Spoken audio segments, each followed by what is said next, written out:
Kailangan nang ilabas lahat. Napaka-importante na kumapit sa lahat ng mga pwedeng kapitan. Casters, pasok. Match point para sa Aurora. Habang para sa Blacklist International naman ay naghahanap-hanap pa rin. At eventually ba ay makakakuha ng puntos para dito sa game number 3?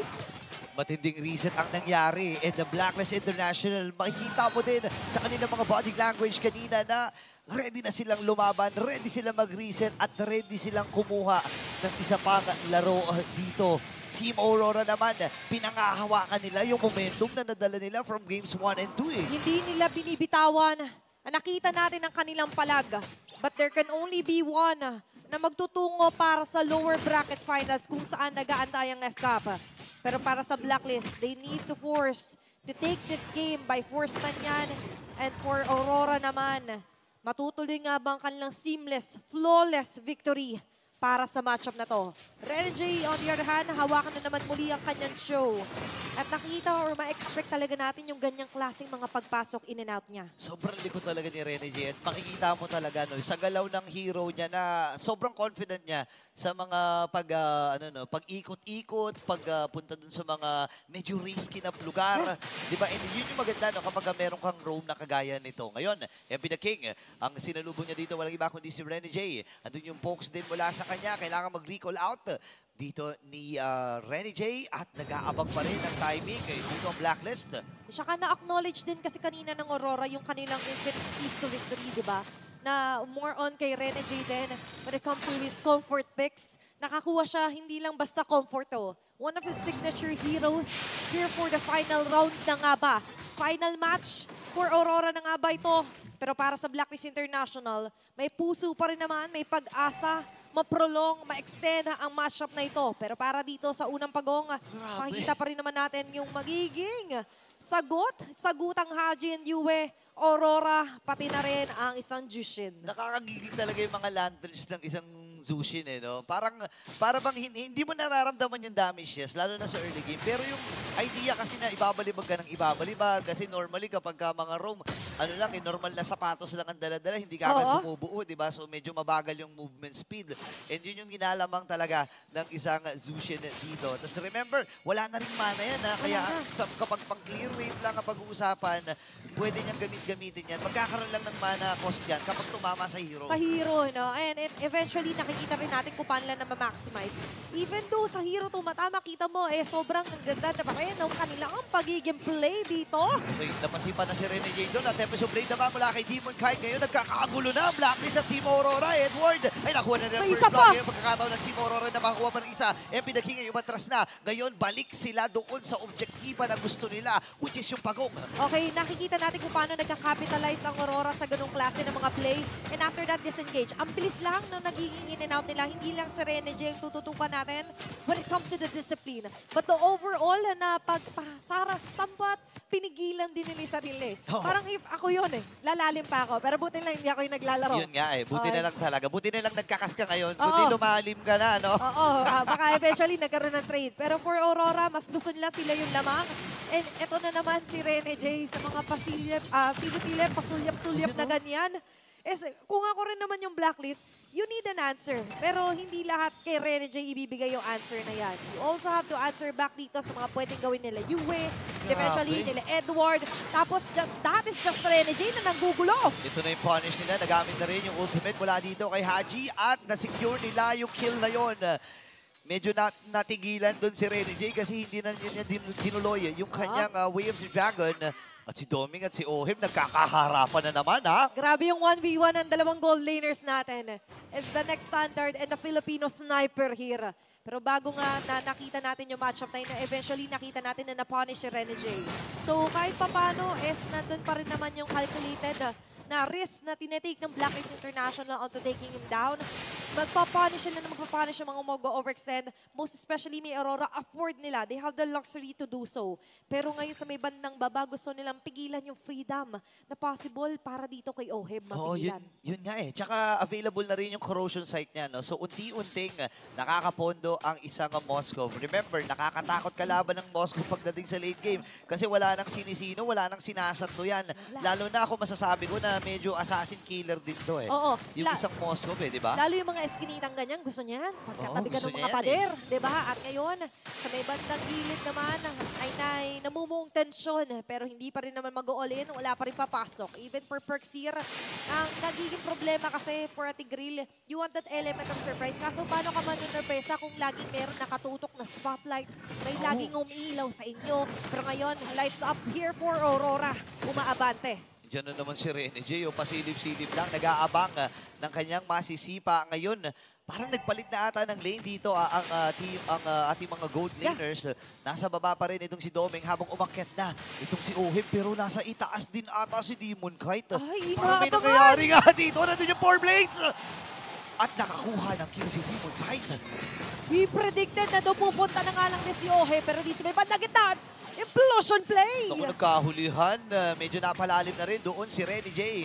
Ngayon, binibitbit pa rin dito ni Yue. Lord J may umaatras. Pinagdadabog-dabugan dito ni Edward. Frigid Blazer na gamit din. Pero nandun yung Crimson Beacon. Magpabalik ito si Lord JM.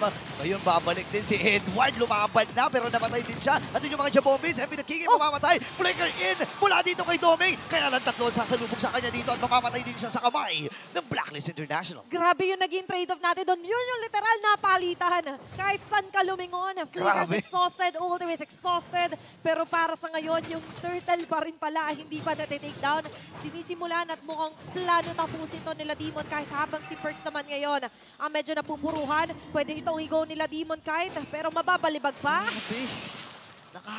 Nakakainis talaga yung mga lanterns dito ni Yue. And ang mahirap kasi diyan nakakapuno pa ng butterfly yun, yung passive niya, di ba? Yeah. So kapag napupuno, mas mabilis yung cooldown, ay yung regeneration ng mana mo. Kung tumigil ka man saglit, pahinga ka lang, babalik ka agad uli yung mana mo. Tsaka bukod pa doon, may extra survivability, sustainability after the Crimson Beacon na napapansin din natin na ma-maximize nila all throughout the round.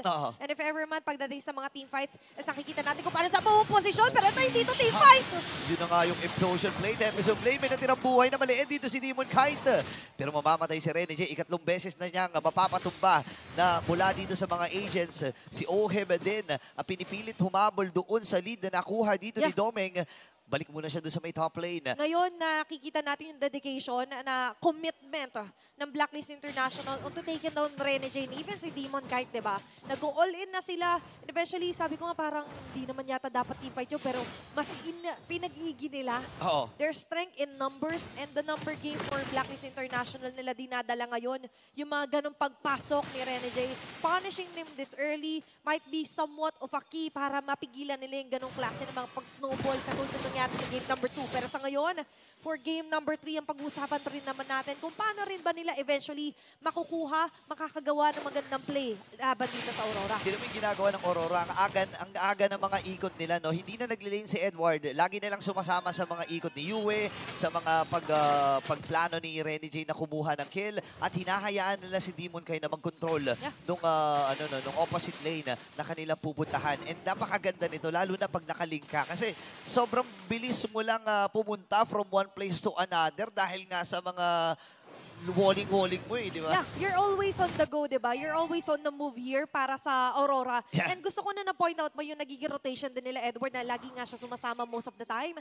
At for Blacklist International, na ina-adjust naman, kinikater nila to the needs of Lord JM and even Haji, yung nagiging galaw din dito nila Perks. And right now, what they need the most is magandang implosion play yet again. Eventually, mapatay dito si Demon Kite or si Yue. Pero hindi pumapayag dito yung Aurora eh. And nakikita rin parang naman natin, nabigyan man ng ilang beses si Rene J, but for this round, nararamdaman din naman natin na more on si Yue ngayon na magbibigay, magpa-punish. Zone nila ang mga members ng agents. Napapalayo na si Perks dito. Napakatapang ni Yue. Grabe naman. Tapak ng Cyclone Eye. Ngayon si Domeng. Nanisecure yung unang Lord ng laban na ito. At doon yung Crimson Beacon. Hindi tumama yung Spear Destruction. Pero sabi ni Lord JM, go kaya natin. Kaya lang ang problema ay umatras na rin. Ang Blacklist International. Pero ay, si Oheb, may kita ni Demon Kite. Nandun yung si Bat. Kailangan umatras si Oheb dito. Pero wala na siyang aatrasan. Dahil si Demon Kite, pinor blades pa. Hanggang dyan ka na lang muna, Oheb. Ang sigaw dito na Demon kahit mapapangiti na naman dito. Smiling Demon activated. Ang lead here para sa Aurora. Makakakuha ng Lord na mabilisan at hawak pa rin nila yung overall lead natin in terms of numbers. Pero kung sa 4 on through 5 kill score naman, nakikita natin more on kapag overall 5 on 5 teammate lumalamang talaga yung Blacklist International. Pero hindi yung ginagawa ng Aurora eh. More on pick-off. Especially here para kay Demon kahit. Pero kita mo naman, Burrito.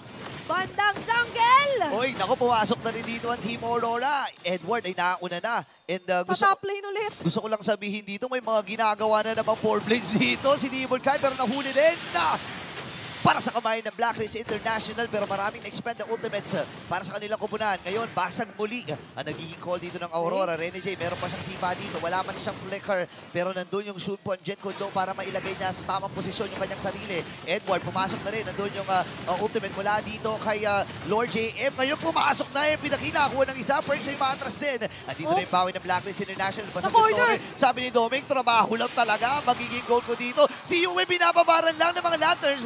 Doming is in! At nakakuha na nga siya ng isang kill. Grabe naman yung prolonged team fight na yon. Sa dinami-dami ng mga pangyayari.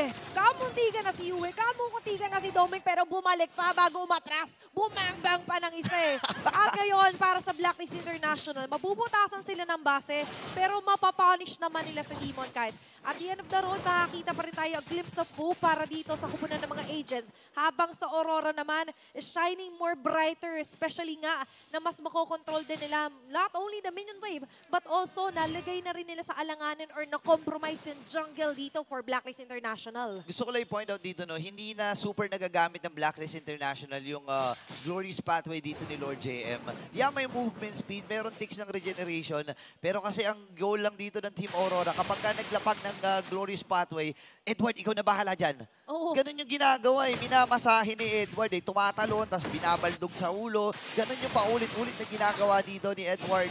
And ang mahirap dito, pumapasok siya kapag available yung kanyang vengeance. Parang nung sequence ata na yun, parang hindi pa nga nila nanagamit yung vengeance niya eh, no? Hindi niya pa nga napipindot eh. Hindi niya napindot eh. Pero nakita mo naman yung damage na na-inflict niya upon Blacklist International. And we get the idea na nga lang din na the glorious pathway for Lord JM. Pero hindi nagiging glorious ang pathway na yon. Kasi nga, hindi instead of it being used onto an overall team fight talaga na nandun present yung ibang mga members sa Aurora, hindi nila na ma-maximize. Kasi nga, by the moment na maglatag sila ng kanilang mga ultimates, even perks, is nawawala yung isa sa damage leader nila si Oheb. Yung ginagawa lagi Demon Knight na sobrang laking bagay, pero ito yung malaking overall team fight. Ayun, atras sila dito. Binitbit si MP the King. Naku po, yung main jungler nila ay nakuha na nga rin. Ininix na nila ito si Lord JM. Pasok pa rin si Doming. Double kill na nakuha niya. Kailangan umatras sa mga Immersive Blacklist International at go pa rin ang nagiging call dito ng Team Aurora. Hihinga muna sa loob ng base ang mga agents. Ngayon, ay mamarcha yung Lord sa may bandang baba. Makakauwi pa rin naman sila Oheb, pero kompleto dito ang Aurora. Kakatok sa pinakagit ng basing tore dito ng Blacklist International. Rene J medyo mangangaray. Nandyan na naman ang pag-angat. Implosion Flame, nakakahuli ng isa. Naku, nadala si Edward dito. Pero pasok si Demon Knight ha. Nakakuha din ng kill dito ang Team Aurora. Ngayon naman, mabubuhay na si MP the King. Buhay na rin si Lord JM.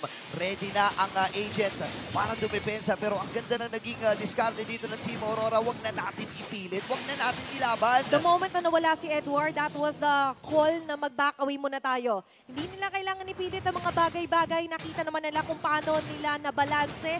Nasimot nila lahat ng base hurt here para sa Blacklist International. Pero tila ba para sa Blacklist naman, Burrito, ay nakikita naman natin yung somewhat try nila, yung attempt here, even for Haji and Hoeb.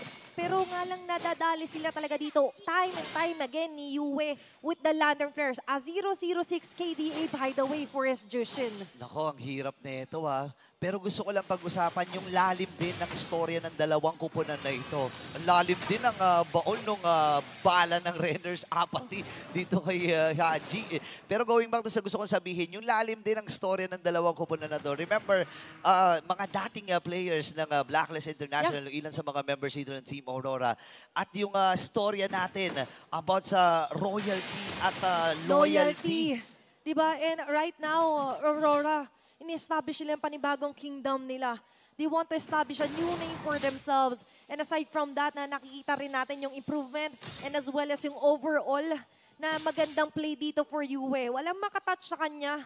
And tila ba only Aurora touches my skin ang kanyang peg Wow. dito. Diba? And for Blacklist naman, lahat sila nahahawakan dito eh. Hindi man namamatay si Haji, pero ilang beses natin nakikita na misplace siya. Katulad ng mga ginagawa ni Yue. Ito yung mage na humaharap eh. Ito yung mage na palaban. Hindi ito yung normally na nasa likod lang, nasa gitna lang. Para sa kanya, siya yung nagbibigay ng ilaw para sa Aurora. Nakakainis kasi talaga yung mga Lanterns player. Ayan, o, tinan mo, chinecheck niya yung bush. Kapag hindi nabawasan yung mana niya, alam niya, approve na walang hero doon. Kapag nabawasan niya, may hero, so kailangan nating mag-ready kung sino man ang mga lalabas dyan sa damo na yan. At ngayon ay nagamit na rin yung, kumbaga yung site dito ng Blacklist International. 13 seconds para sa ikalawang Lord ng laban na ito. Yeah. Actually, ikatlong Lord ng laban na ito. At kailangan maghanda ng Blacklist. Igo-go ba natin at ilalaban, iko-contesto?